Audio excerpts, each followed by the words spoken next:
ആർത്തുപാടി ഞാൻ ആനന്ദത്തോടെ കീർത്തനം ചെയ്തെന്നും വാഴ്ത്തുമേശുവേ. ഇത്ര നൽ രക്ഷകൻ വേറെയിൽ ഊഴിയിൽ ഹല്ലേലൂയ പാടും ഞാൻ. വിശുദ്ധ യോഹന്നാൻ 19:6.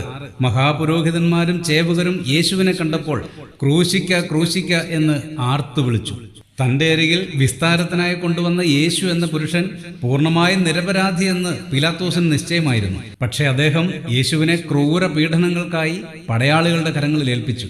അവർ തന്നെ ചാട്ടവാറിനും ചമ്മട്ടിക്കും അടിച്ചു, മുഖത്ത് തുപ്പി, മുൾക്കിരീടം ധരിപ്പിച്ചു, കരണത്തടിച്ചു. ഒടുവിൽ പരിഹാസങ്ങളുടെയും വേദനകളുടെയും ഒക്കെ മൂർധന്യതയിൽ ഗാഗുൽത്തായിൽ കുരിശിൽ തറച്ചു കൊന്നു.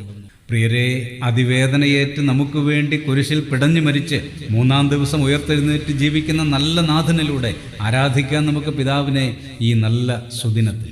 പ്രാർത്ഥിക്കാം. പരിശുദ്ധ പിതാവേ, അവിടുത്തെ പ്രിയപുത്രനിലൂടെ അടിയങ്ങൾക്ക് രക്ഷയൊരുക്കിയതിനായി നന്ദി. ആ രക്ഷാകര പദ്ധതി പൂർണ്ണമായും ഉൾക്കൊണ്ടുകൊണ്ട് ഏക മനസ്സോടെ അങ്ങേ ആരാധിക്കുവാൻ ഇന്നടിയങ്ങളെ സഹായിക്കണമേ. ക്രിസ്തുയേശുവിൻ്റെ ധന്യനാമത്തിൽ തന്നെ. ആമേൻ.